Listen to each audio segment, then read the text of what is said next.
was I'd rather have a crisis than a sloppy situation.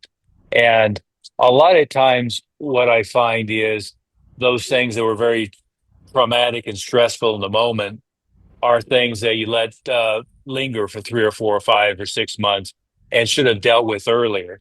And then when it all kind of comes to a head, it's come to a head after things have gotten pretty sloppy. And one of the things I think oftentimes that we don't do, we don't spend enough time on is really sitting down and either over the Christmas holidays or before, but really sitting down and reviewing what 2025 looked like.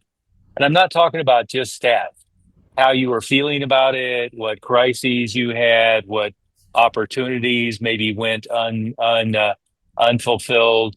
But really going through and doing a dispassionate, quiet, reflective review of the year. You've got to look at how it felt, whether it was everything was cranking along at the way that it should be designed to do, or if there were some real hiccups along the way, and identify what those hiccups were, and figure out how to smooth out that path. Sometimes the hiccups led to bigger and better opportunities, and other times the hiccups were just kind of failure to pre-plan or failure to take action. But the best thing to do is just review.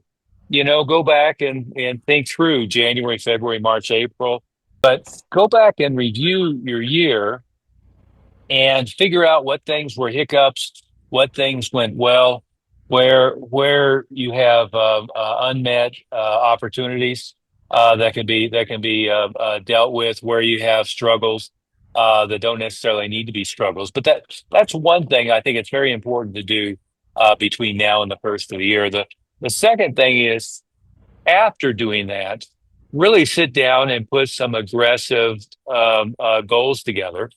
What I want to do is look through all of the aspects of the operation and figure out where there was slack, where there was sloppiness, where there was unmet opportunity. And if I fixed all of those things, what would we be doing? There's money laying around the floor. There's money laying around the floor you haven't picked up. And I would challenge everybody, go find $100,000 in cash that can be generated in the next week. You may be going, well, last year I only did 60, for the entire month, and this crazy person is telling me go find an extra 100,000. But I got to tell you, it's there in your list.